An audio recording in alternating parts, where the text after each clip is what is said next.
tenía droga metida en su propio cuerpo. Revelación impactante sale a la luz, referente al caso del grupo de los fugitivos. Tras la fuerte presión que estaba recibiendo el secretario de Seguridad Omar García Harfuch, se vio en la obligación de hacer una autopsia en cada cuerpo de los antiguos cantantes. Pero lo que encontró dentro de ellos lo cambió todo. Tras la presión política y mediática que enfrentaba el secretario de Seguridad Omar García Harfuch por obtener resultados concluyentes sobre el asesinato de los 5 integrantes del grupo fugitivo, se ordenó una serie de exámenes forenses detallados que arrojaron hallazgos escalofriantes. Los cuerpos de los músicos presentaban rastros de drogas ocultas en cavidades internas, lo que sugiere una posible operación de transporte ilícito. Mientras que material incautado por agentes de inteligencia vinculaban al grupo con miembros del alto rango del cártel Jalisco Nueva Generación. La revelación, que fue confirmada por una fuente directa dentro de la Fiscalía General de la República, no solo pone en duda la narrativa inicial del caso, sino que también ha encendido una tormenta política, mediática y judicial, que amenaza con salpicar a múltiples niveles de complicidad institucional, empresarial y criminal. La primera señal de este giro llegó durante la mañana del domingo, cuando Harfuch solicitó de manera urgente a la Coordinación de Servicios Periciales del Estado un informe ampliado de las autopsias. Esta decisión, según trascendió, se dio luego de que un informe de inteligencia filtrado al despacho del secretario señalara anomalías fisiológicas evidentes en 3 de los 5 cuerpos, detectadas durante el primer estudio médico forense. Horas después, la confirmación no dejó lugar a dudas. Los cuerpos de los músicos presentaban pequeñas incisiones quirúrgicas en el abdomen, cerradas de manera burda, que al ser abiertas revelaron paquetes sellados al vacío de una sustancia blanca, posteriormente identificada como clorhidrato de cocaína de alta pureza. La droga estaba envuelta en plástico industrial y cubierta con una capa de látex quirúrgico, un método típico utilizado por mulas humanas para evitar el rastreo químico en puntos de control. El hallazgo fue devastador para la línea oficial, que hasta ese momento se había sostenido públicamente que se trataba de un crimen de odio contra músicos que habían incomodado al narco con sus canciones. Si bien la evidencia no descarta por completo esa hipótesis, los datos forenses abrieron la posibilidad de que los jóvenes hubieran estado involucrados, voluntaria o forzadamente, en operaciones logísticas del crimen organizado. No estamos diciendo que fueran narcotraficantes, pero los indicios son demasiado graves como para ignorarlos. Transportar droga dentro del cuerpo no es algo que se haga por accidente, y si fueron obligados, eso también implica una red de coerción mucho más grande de lo que pensábamos, declaró un agente federal bajo condición de anonimato.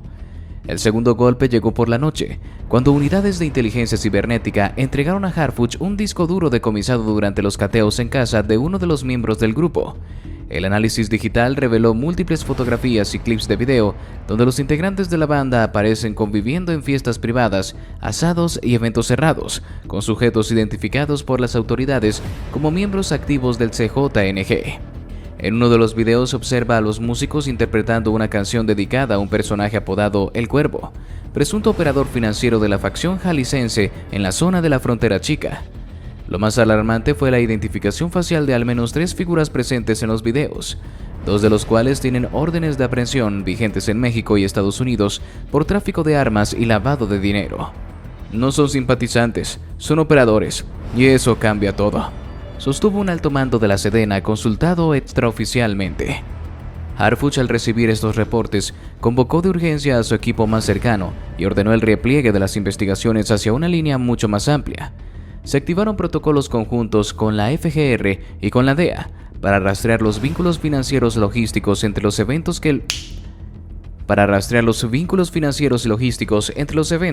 que el grupo realizaba y el posible patrocinio de actividades criminales disfrazadas de espectáculos. La situación ha generado una reacción ambivalente en el país. Por un lado, las familias de los músicos, que hasta hace días marchaban exigiendo justicia, han optado por guardar silencio ante las nuevas revelaciones. Un primo de uno de los integrantes, que antes había sido vocero oficioso de los deudos, canceló todas sus entrevistas con medios y emitió un breve comunicado diciendo: "Seguimos procesando lo ocurrido. Cualquier cosa que diga ahora puede ser usada contra la memoria de nuestros muchachos". Por otro lado, agrupaciones artísticas y colectivos de derechos humanos que inicialmente habían denunciado el caso como un atentado contra la cultura han manifestado sorpresa, pero también escepticismo. Algunos sugieren que la información podría estar siendo manipulada para deslegitimar la indignación social. Otros simplemente se mantienen al margen. Sea como sea, los mataron, y eso sigue siendo un crimen. dijo una activista desde la marcha de vigilia en Monterrey. Desde la política, las reacciones no se hicieron esperar. Diputados del PAN y PRD exigieron que Harfuch comparezca ante la Cámara de Diputados para explicar con precisión cómo se está manejando la investigación. En redes sociales, algunos usuarios acusaron al gobierno de fabricar la nueva narrativa para cubrir una posible ejecución extrajudicial. En contraste, simpatizantes del oficialismo defendieron el cambio de enfoque, argumentando que la verdad es más compleja de lo que parecía. Pero ¿cómo es que estos hombres habían acabado involucrándose con el CJNG? ¿Por qué meterse en este oscuro mundo que acabas en prisión o como ellos, en la tumba? Lo que las autoridades descubrieron dejó helado incluso al equipo de investigación más experimentado. Aquellos jóvenes que hace apenas unas semanas eran símbolo de arte abatido por la barbarie, en realidad formaban parte de una red operativa mucho más compleja. Colaboraban directamente con el CJNG como enlaces logísticos en eventos musicales, encubrían transacciones de armas y drogas en zonas rurales y, según revelan nuevos datos, incluso manejaban entregas para operadores financieros de bajo perfil. El detonante de su ejecución, explicaron las autoridades, no fue una canción incómoda que se creyó en un principio, ni una represalia espontánea por un error en sus letras. Fue algo más crudo, más real y más estructurado. Un desacuerdo por dinero. Un pago millonario, presuntamente por servicios de transporte de droga y cobertura durante eventos, que no les fue entregado en su totalidad, generó la amenaza más temeraria que un grupo de colaboradores de bajo nivel podría emitir. Advertirle al Mencho que si no recibían el resto del dinero, contarían todo a las autoridades. Esa advertencia, según consta en uno de los audios interceptados, fue el principio de su sentencia de muerte. De acuerdo con la versión oficial proporcionada por agentes federales de inteligencia, el contenido fue extraído de 2 dispositivos celulares y respaldado por mensajes recuperados en la nube. Los peritos, tras desbloquear capas de seguridad digital, accedieron a conversaciones de voz enviadas vía aplicaciones como Signal, Telegram y chats ocultos dentro de juegos móviles. En ellos se escucha la voz de uno de los vocalistas identificado como Beto, fallecido junto con el resto del grupo, discutiendo con un hombre identificado como El Kiri, presunto operador del CJNG en la zona fronteriza. En uno de los fragmentos, Beto dice con tono de enojo: "Ya dijimos que no vamos a seguir tapando cosas si no cae el billete. Nos deben más de lo acordado, carnal. Si no cumplen, nos vamos a tener que mover por otro lado. Ya ni pa' qué te digo quiénes nos están buscando. Y no se trata de traicionar, se trata de respeto". El mensaje fue catalogado por los investigadores como una amenaza directa. Lo que sigue es aún más escalofriante.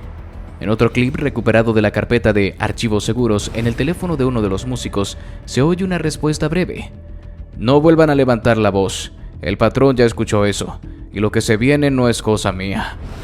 Esa fue la última comunicación registrada entre el grupo y la red del CJNG. A las 48 horas, los músicos fueron reportados como desaparecidos. Los investigadores cruzaron los datos con otras carpetas abiertas en Jalisco y Veracruz, donde se ha documentado cómo el CJNG utiliza estructuras culturales para lavar dinero, mover personal y mantener fachada pública. Los músicos, artistas callejeros, promotores de baile y hasta comediantes han sido vinculados en investigaciones previas. Sin embargo, en este caso, las pruebas van mucho más allá de simples sospechas. Además de las conversaciones, se recuperaron documentos cifrados que aludían a pagos por evento, listados con iniciales y montos asignados, así como rutas marcadas con símbolos musicales que correspondían a trayectos entre plazas clave. En estos trayectos se presume que el grupo no solo actuaba como distractor cultural, sino también como transportista de paquetes de droga e intermediario para entregas de efectivo y armamento. ¿Y ahora qué haría el Harfuch? ¿Qué le diría a la prensa? Con el rostro tenso y los ojos visiblemente cargados por el peso de días de presión, revelaciones y desilusión, el secretario de Seguridad Federal, Omar García Harfuch, ofreció esta tarde una rueda de prensa urgente que dejó al país en un estado de reflexión incómoda y profunda. Fue un mensaje esperado por la opinión pública, por los medios, por las familias y por todos aquellos que habían hecho del caso del grupo fugitivo un símbolo de lucha por la justicia. Pero lo que se escuchó esta vez fue distinto, más duro, más crudo, más humano. Apenas pasaban las 5 p.m. cuando Harfuch subió al podio instalado en la sede de la Secretaría de Seguridad. Vestía una camisa blanca sin saco, como queriendo dejar fuera todo adorno. Su gesto era el de alguien que ha tragado una verdad difícil de aceptar. Y cuando habló no hubo introducciones ni lectura de comunicados, solo verdad y una verdad que pesaba. Hoy vengo a decirles lo que no quería tener que decir. Durante una semana creí que estábamos persiguiendo a los responsables de un crimen atroz contra jóvenes inocentes. Pero la realidad, como siempre en este país, es más compleja, más dolorosa y lamentablemente más sucia. Con esa frase, Harfuch inició un mensaje que quedará registrado como uno de los momentos más brutales de honestidad institucional en años recientes. El secretario confirmó ante decenas de reporteros y cámaras transmitiendo en vivo que tras el análisis de evidencia pericial, conversaciones encriptadas y videos recuperados de dispositivos de los integrantes del grupo, se determinó que los músicos mantenían una relación operativa directa con el cártel Jalisco Nueva Generación CJNG y que su asesinato fue consecuencia de una ruptura financiera y una amenaza que llegó hasta los oídos de Nemesio Ceguera Cervantes, alias El Mencho. Los muchachos del grupo fugitivo no murieron por cantar corridos, murieron porque en algún momento de sus vidas cruzaron una línea que no debía cruzarse, y cuando exigieron lo que consideraban suyo, cuando amenazaron con hablar, el narco, como siempre, respondió sin piedad. Las palabras resonaron con fuerza en la sala. Por primera vez, un alto mando del gobierno federal no solo confirmaba el involucramiento de figuras públicas en el crimen organizado, sino que lo hacía sin eufemismos, sin rodeos y sin proteger la narrativa de víctimas absolutas. Harfuch detalló cómo las investigaciones revelaron transferencias de dinero, registros de coordinación logística para transporte de droga, imágenes con operadores del CJNG y audios donde los músicos exigían el pago completo por trabajos anteriores, pero también expresó su frustración personal, su desencanto al saber que había defendido públicamente un caso que ocultaba una red mucho más siniestra. Me duele profundamente, porque yo mismo hablé ante ustedes con la certeza de que estábamos frente a una barbarie contra jóvenes sin culpa. Y ahora tengo que mirarlos de nuevo y reconocer que aunque el crimen sigue siendo condenable, ellos no eran los inocentes que creíamos. Sin embargo, Harfuch no usó esa revelación para justificar la ejecución del grupo. Al contrario, fue enfático en separar el delito de la verdad. Nada justifica su muerte, ni su vínculo con el crimen, ni sus errores, ni sus amenazas. El narco no es juez ni verdugo. Nadie merece ser torturado y enterrado por haber exigido un pago, aunque ese pago provenga de un acto criminal.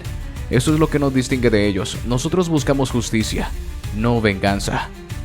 El secretario aseguró que la investigación continúa y que ya hay 6 órdenes de aprehensión activas, 2 de ellas contra operadores del CJNG en la región noreste del país y otras 4 contra cómplices que ayudaron a encubrir el asesinato. También confirmó que se han abierto carpetas paralelas para investigar a funcionarios locales que pudieron haber sabido del vínculo entre el grupo y el crimen organizado y que no actuaron.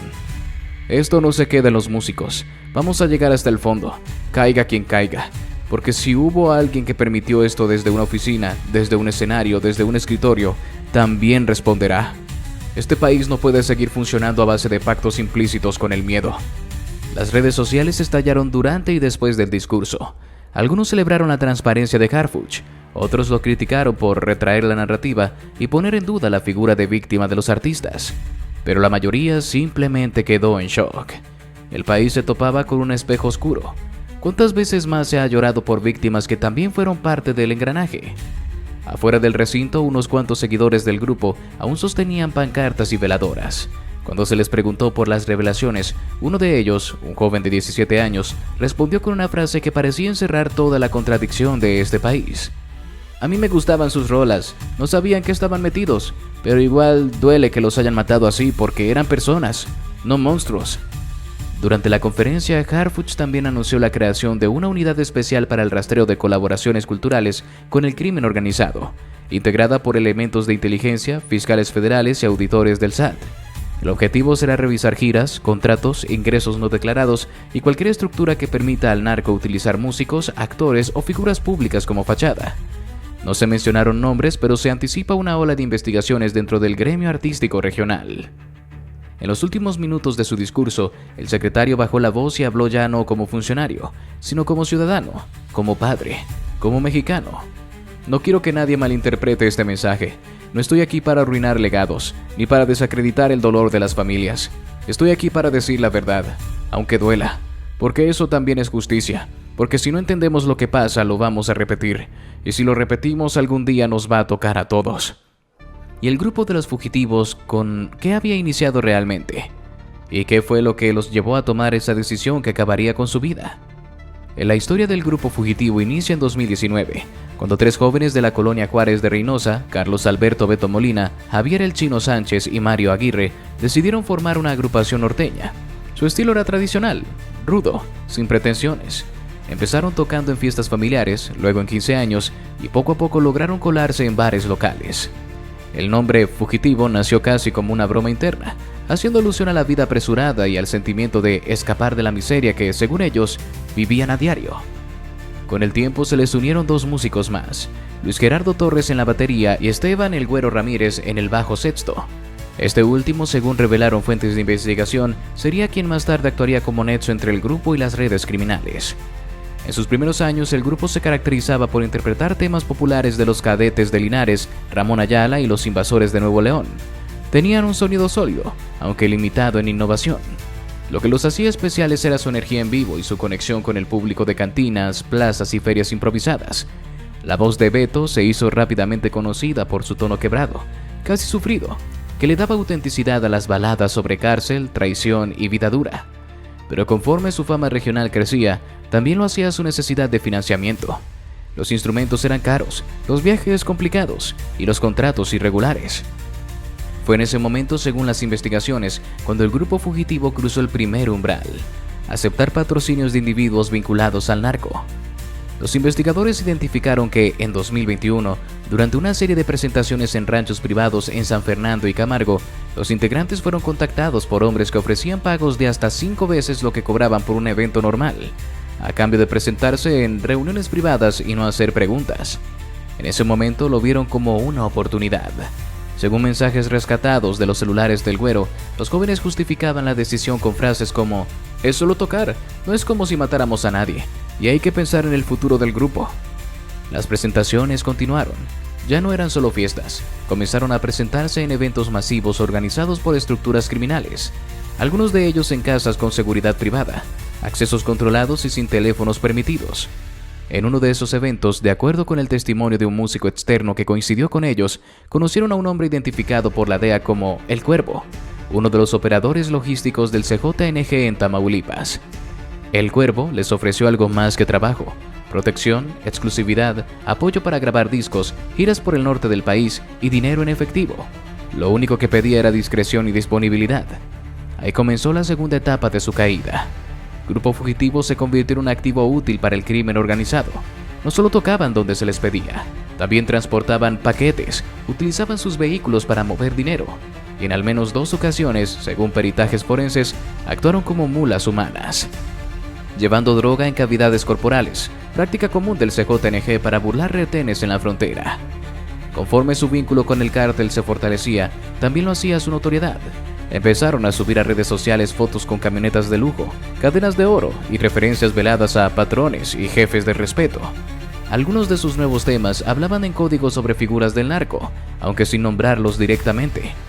Los investigadores encontraron en sus computadoras letras de canciones nunca publicadas con referencia directas a hechos violentos ocurridos en la frontera, incluyendo ajusticiamientos, enfrentamientos y negocios ilegales. Los títulos eran inquietantes: El Pase Negro, La Última Entrega, Del Norte al Infierno. Pero en algún punto todo se torció. Según los archivos recuperados, el CJNG les había pagado por un cargamento específico que debía llegar desde Nuevo León hasta Matamoros. Sin embargo, el paquete, droga de alto valor, nunca llegó a su destino. El grupo alegó que habían sido interceptados. El cártel, por su parte, no les creyó. A partir de entonces, las tensiones comenzaron a escalar. En conversaciones por Telegram, Beto exigía el pago restante que se les debía por presentaciones recientes y el supuesto trabajo logístico. En uno de los audios clave de la investigación, su voz se escucha alterada, retadora. "Nos deben y nos tienen dando vueltas. Si esto no se arregla, vamos a soltar todo. A ver si el gobierno no quiere saber lo que sabemos". Esa frase, según fuentes federales, fue la sentencia de su muerte. En los días siguientes, sus movimientos fueron rastreados. En su última presentación, en un sport bar de la colonia Riberas de Rancho Grande, cámaras captaron a 2 vehículos sospechosos siguiéndolos tras salir del lugar. A la mañana siguiente ya no contestaron llamadas. 5 días después fueron encontrados enterrados en una fosa clandestina. Los forenses determinaron que fueron asesinados con signos de tortura y sometimiento, lo que sugiere una ejecución planeada, con el propósito de enviar un mensaje. La esperanza que sostenían familiares, colegas y miles de seguidores del grupo Fugitivo se desmoronó por completo este viernes por la tarde, cuando autoridades estatales confirmaron lo que ya muchos temían. Los 5 integrantes de la agrupación norteña fueron localizados sin vida en un paraje rural a las afueras de Reynosa, luego de haber estado desaparecidos desde la noche del domingo, cuando ofrecieron su última presentación en un sport bar de la colonia Riberas de Rancho Grande. La noticia cayó como una bomba emocional que sacudió a la comunidad musical, a los colectivos de búsqueda y a la población fronteriza que, desde hace años, convive con la violencia silenciada del crimen organizado. Lo que inicialmente parecía una desaparición aislada se fue convirtiendo en una pesadilla colectiva, tejida de rumores, rastreos infructuosos, pistas ambiguas y, finalmente, una confirmación desgarradora. Los cuerpos de los 5 jóvenes músicos, todos menores de 35 años, fueron hallados maniatados, con signos de tortura y abandonados en una fosa improvisada bajo una arboleda a 15 kilómetros de la ciudad. La desaparición ocurrió la noche del domingo 25 de mayo. Según testigos y familiares, el grupo había sido contratado para una presentación privada en un sport bar conocido por ser Zona Gris, donde frecuentemente se mezcla la vida nocturna con la presencia de operadores criminales. Al concluir el evento, cerca de las 11 p.m., los 5 músicos abordaron la camioneta en la que habían llegado, una Ford Expedition blanca. Ese fue el último rastro. No volvieron a comunicarse con nadie, no respondieron llamadas, no enviaron mensajes. El lunes por la mañana sus teléfonos estaban apagados. La familia, inquieta desde la madrugada, acudió a interponer la denuncia ante la Fiscalía de Tamaulipas ese mismo día. A pesar de que se activó el protocolo de búsqueda, los primeros avances parecieron tibios.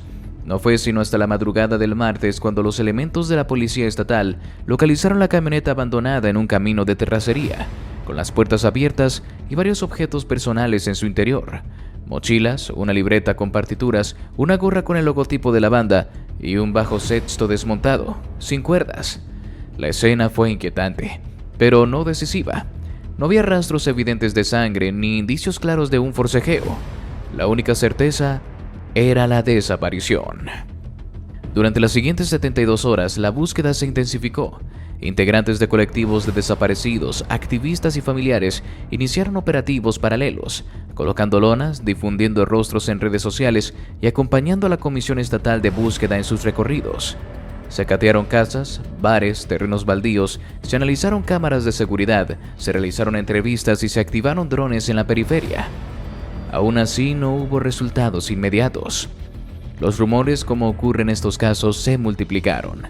Algunos afirmaban que el grupo había sido confundido con integrantes de otra banda, otros que uno de los músicos habría sido vinculado sentimentalmente con la pareja de un criminal local, y algunos más que simplemente tocaron en el lugar equivocado a la hora equivocada. Todo eran conjeturas, sin pruebas sólidas. Fue la mañana del viernes cuando la narrativa cambió drásticamente. Según fuentes cercanas a la investigación, una llamada anónima proporcionó coordenadas específicas de una zona boscosa ubicada en el ejido de El Guerreño, a unos 15 kilómetros al noreste de Reynosa. La voz al otro lado del teléfono dijo 3 palabras que helaron a los investigadores. «Ahí están todos». La llamada fue rastreada hasta una cabina pública y aunque no se pudo identificar al autor, el dato fue tomado con la máxima seriedad. Elementos de la Guardia Estatal, en coordinación con agentes de la Fiscalía y un escuadrón canino, se trasladaron al sitio. Tras 2 horas de recorrido encontraron una zona recientemente removida, con tierra húmeda, ramas colocadas de forma artificial y una lona parcialmente enterrada. Al excavar descubrieron el horror. 5 cuerpos apilados, amarrados de pies y manos, algunos con vendajes en los ojos, otros con fracturas visibles. No había dudas. Eran ellos. Los peritos confirmaron que todos mostraban signos de violencia extrema: contusiones, quemaduras, impactos de bala. La causa oficial de muerte aún no ha sido emitida, pero de manera preliminar se habla de tortura prolongada. Se presume que fueron privados de su libertad la misma noche del domingo, trasladados a un lugar clandestino y ejecutados entre martes y miércoles. Mientras la indignación por el asesinato de los 5 integrantes del grupo fugitivo aún sacude a la comunidad musical y fronteriza, nuevas revelaciones en torno al caso han encendido una alarmante polémica sobre las señales que fueron ignoradas por las autoridades. Fuentes cercanas a la investigación confirmaron que los músicos ya habrían recibido amenazas de muerte en al menos 2 conciertos previos a su desaparición, y que estas advertencias fueron informadas en su momento a la policía local, sin que se activaran protocolos de protección adecuados. La línea de investigación más sólida hasta ahora apunta a un posible móvil relacionado con el contenido de las canciones que interpretaba el grupo.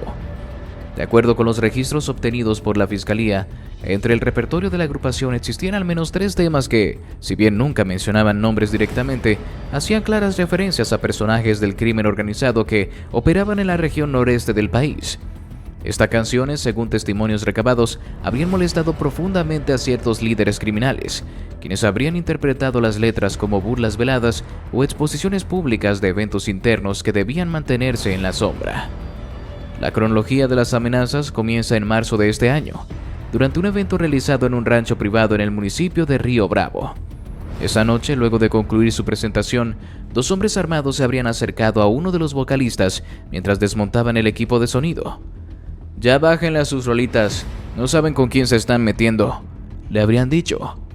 El testimonio fue compartido con uno de sus colegas, quien a su vez notificó al líder de la banda, pero el hecho fue minimizado como parte de los riesgos habituales en presentaciones privadas. Sin embargo, las intimidaciones se repitieron. En abril, en un baile público en la zona de San Fernando, uno de los asistentes había lanzado una amenaza directa desde la pista. «La próxima vez que se burlen de los patrones no salen vivos de aquí». A diferencia del primer incidente, esta vez se hizo una denuncia formal ante la policía municipal, aunque sin mayor seguimiento. Fuentes internas aseguran que el reporte fue considerado como amenaza no comprobable y se cerró sin activar medidas de prevención. El detonante parece haber sido una canción inédita que el grupo empezó a tocar durante sus últimos shows, titulada El sobrino del diablo. La pieza, que nunca fue grabada oficialmente, era interpretada en vivo y hablaba en tono de corrido de un personaje ambicioso, traidor y sediento de poder que termina siendo castigado por su propio clan. Aunque nunca se nombraba directamente a ningún capo, allegados al caso señalaban que en círculos delictivos locales se sabía a quién iba dirigida la letra: un operador de alto nivel en la zona conocida como la Brecha del Golfo, identificado por la DEA como parte clave en una estructura criminal emergente que disputa el control de la frontera. «Era una canción que jugaba con fuego», declaró a este medio un músico que compartió escenario con Grupo Fugitivo. «Todos sabíamos que si la cantaban en ciertas plazas, el riesgo era alto. No todos toleran que los ventilen con música. Aquí eso se paga caro». La situación se agravó cuando videos de estas presentaciones comenzaron a circular en redes sociales, especialmente en Facebook y TikTok, donde los seguidores compartían fragmentos de las letras con comentarios provocativos. Algunos usuarios etiquetaron incluso cuentas ligadas a familiares de los capos mencionados, lo que habría intensificado la molestia del grupo criminal aludido. Conforme avanza la investigación, la Fiscalía del Estado ha comenzado a interrogar a personas del círculo íntimo de la banda, incluyendo a los representantes, músicos suplentes y familiares. Y de estas entrevistas han surgido detalles que no solo confirman la existencia de amenazas previas, sino que revelan una sensación de miedo creciente en el grupo durante las semanas previas a su desaparición. Uno de los integrantes, según mensajes encontrados en su celular, llegó a decirle a su pareja: «No sé si seguir tocando esa rola, me late que nos va a meter en un problema que no vamos a poder resolver». Los investigadores también están analizando el comportamiento del grupo en sus últimos días. Se sabe que cambiaron de chofer en 2 ocasiones, cancelaron un par de presentaciones en ranchos al norte de Veracruz y solicitaron que en su último show, el de Sport Bar de la colonia Riberas de Rancho Grande, donde fueron vistos por última vez, se les pagara por adelantado. Esta decisión habría sido inusual, ya que solían recibir el pago al final de cada evento. Algunos interpretan estos movimientos como signos de que sabían que algo estaba por pasar, o al menos temían que pudiera suceder. Uno de los aspectos más preocupantes es el rol que jugó la inacción de las autoridades locales. La denuncia interpuesta en abril quedó archivada sin seguimiento. A pesar de que el grupo solicitó patrullaje en al menos uno de sus eventos tras la amenaza, este nunca se realizó. La Unidad de Protección a Personas en Riesgo del municipio no intervino, y ninguna instancia estatal emitió alguna recomendación formal para que suspendieran presentaciones o modificaran su repertorio. Para las familias, esta omisión duele tanto como la pérdida. «Les avisaron, mi hijo fue personalmente a poner la denuncia y nadie hizo nada», dijo entre lágrimas la madre de uno de los músicos durante una entrevista reciente. «Nos lo mataron con tiempo contado, solo que nadie quiso escucharnos». Desde el ámbito federal, la Secretaría de Seguridad Ciudadana ha solicitado los expedientes de las denuncias previas para evaluar si existió negligencia institucional. El presidente Andrés Manuel López Obrador, quien en días anteriores lamentó el caso durante su conferencia matutina, fue cuestionado este sábado por periodistas sobre esta nueva información. Vamos a investigar todo. Si hubo advertencias y no se actuó, se tiene que saber por qué. Aquí no puede haber encubrimiento ni simulación, respondió. La comunidad artística de Tamaulipas también se ha pronunciado con fuerza. En un comunicado firmado por más de 30 agrupaciones norteñas y representantes del gremio musical, se exige una audiencia directa con la Secretaría de Gobernación y la intervención de organismos de derechos humanos. El caso del grupo fugitivo no debe quedar como una tragedia más. Nos están matando por cantar, por contar historias, por tocar verdades, dice el documento. ¿Y ahora qué se le diría a la prensa? ¿Qué respuesta darían a tanta incertidumbre que había dejado este caso? Había pasado poco más de 24 horas desde la confirmación oficial del hallazgo sin vida de los 5 integrantes del grupo fugitivo, desaparecidos tras un concierto en Reynosa, y la presión mediática crecía como una ola devastadora. La sociedad exigía respuestas, las familias pedían justicia, los músicos temían por su vida, y los criminales, tal vez, observaban desde la sombra. Fue a las 10:32 de la mañana cuando Harfuch apareció, enfundando un traje gris oscuro sin corbata, con el rostro endurecido por la indignación y el peso de la tragedia. Caminó hasta el atril sin necesidad de protocolos. No leyó ningún comunicado, no improvisó con rodeos. Habló claro, directo, como si supiera que lo que estaba a punto de decir no solo sería titular, sino un grito necesario en medio de la desesperanza. Sé lo que este crimen ha generado en el país, y sé que muchos de ustedes están aquí porque sienten, como yo, que esto no puede seguir pasando. No podemos permitir que jóvenes mexicanos pierdan la vida por hacer música. Comenzó. Con esas palabras, el secretario de Seguridad Federal rompió el silencio institucional que había rodeado el caso desde el hallazgo de los cuerpos. Durante la siguiente media hora, ofreció una rueda de prensa sin filtros, donde se enfrentó a las preguntas de la prensa nacional e internacional. Explicó los avances del caso, reconoció fallas institucionales y sobre todo dejó un mensaje firme. Esto no va a quedar impune. La revelación del asesinato de los integrantes del grupo fugitivo, una agrupación norteña originaria de Reynosa, conmocionó al país no solo por la brutalidad del crimen, sino por el contexto que lo rodea. Amenazas previas ignoradas, canciones interpretadas como ofensivas por grupos criminales y una respuesta tardía de las autoridades locales ante los avisos del peligro. Harfuch no esquivó ninguna de estas aristas. Sí, hubo amenazas previas. Sí, hubo una denuncia. Y sí, esa denuncia no fue tratada con la urgencia que merecía. Vamos a revisar quién falló, en qué nivel, y se van a aplicar las consecuencias correspondientes. Porque no basta con castigar a los asesinos, también debemos depurar el sistema que los dejó actuar sin freno, afirmó con contundencia. Uno de los momentos más tensos de la conferencia llegó cuando una reportera de un medio tamaulipeco le preguntó si consideraba que el Estado había fallado en proteger al grupo. Harfuch bajó la mirada un instante y luego respondió sin rodeos. El Estado falló, y cuando eso pasa la responsabilidad no se diluye, se asume. Por eso estoy aquí, para decirles que no vamos a descansar hasta dar con todos y cada uno de los responsables, materiales e intelectuales de este crimen. No puede volver a suceder que alguien muera por cantar.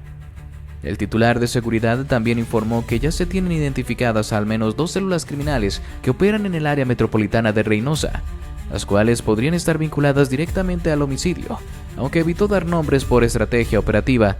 Dejó entrever que se trata de grupos escindidos del antiguo cártel del Golfo, con nexos en Veracruz y San Luis Potosí. Además confirmó que se desplegaron más de 300 elementos de inteligencia y fuerza operativa en el estado, con el objetivo de blindar la zona y evitar represalias o nuevos atentados. No vamos a permitir que esta sea otra carpeta que se enfríe. Los vamos a encontrar tarde o temprano. Van a caer, sentenció. Harfuch también abordó la dimensión simbólica del crimen. Para él no se trataba solo de un asesinato múltiple. Era un ataque directo a la libertad de expresión, a la cultura popular, a la vida joven que se abre paso en medio de la violencia. Estos chicos no eran criminales, no eran provocadores, no eran militantes armados. Eran músicos. Soñaban con grabar un disco, con llenar escenarios, con ganarse la vida cantando historias. Y por eso los mataron. Por eso estamos todos aquí hoy. Porque esto fue un insulto a México. El secretario relató que al conocer el hallazgo de los cuerpos, decidió trasladarse personalmente a la base de investigación en Reynosa para supervisar el análisis de campo. Allí tuvo la oportunidad de reunirse brevemente con las familias de las víctimas. Contó que fue uno de los momentos más difíciles de su carrera. Ver una madre abrazada a la chamarra de su hijo muerto, sin poder entender por qué, sin poder encontrar sentido, eso te rompe y eso también te compromete. El gobierno federal, dijo, activará un protocolo nacional de protección a músicos y artistas en riesgo, especialmente aquellos que se presenten en zonas consideradas de alto conflicto. Este protocolo incluirá alertas preventivas, acceso directo a escoltas en caso de denuncia verificada y la creación de un observatorio que registre amenazas al gremio artístico. No podemos seguir ignorando lo que está pasando. En México, ser cantante no debe ser una profesión de alto riesgo. Al final de la conferencia, cuando las preguntas parecían agotadas y la tensión comenzaba a disiparse, Harfuch tomó un último momento para hablarle directamente a la ciudadanía, dejando de lado el tono técnico o político. Sé que hay miedo. Sé que muchos sienten que esto fue una muestra de poder de los criminales, pero quiero decirles algo. El Estado también tiene poder, y lo vamos a usar, pero no con palabras, sino con resultados, porque a estos jóvenes no les debemos solo justicia, les debemos memoria, y parte de honrarlos es que nadie más tenga que morir por lo mismo. El pronunciamiento de Harfuch fue replicado en tiempo real por medios nacionales, portales internacionales, colectivos de derechos humanos y figuras del espectáculo. La rueda de prensa marcó un parteaguas en la gestión del caso. Por primera vez desde la tragedia, hubo un reconocimiento claro de responsabilidad institucional, una promesa operativa contundente y un mensaje humanizador que buscó devolver algo de dignidad al dolor colectivo. Horas después, desde el Congreso, senadores y diputados de distintas bancadas expresaron su respaldo a las acciones anunciadas y pidieron que se vigile su cumplimiento. Algunos propusieron incluso reformas para incluir agresiones a artistas como delitos de alto impacto, a fin de activar recursos inmediatos de protección. La Secretaría de Cultura emitió un comunicado condenando el asesinato del grupo y anunciando que el próximo Festival Nacional de Música Norteña rendirá homenaje póstumo a los integrantes de Fugitivo. En Reynosa, mientras tanto, se organizaba para esa misma noche una vigilia en la plaza principal. Cientos de personas se congregaron con veladoras, guitarras, pancartas y lágrimas. Entre los asistentes, un adolescente sostenía un cartel que decía: "Los mataron por cantar, nosotros vamos a cantar por ellos". Así llegamos al final de este video. Si te gustó, te invito a que nos des tu me gusta para seguir haciendo más videos como este. Además de que no olvides suscribirte y activar la campanita para que no te pierdas ninguno de nuestros nuevos videos. Te deseo un gran día. Hasta la próxima.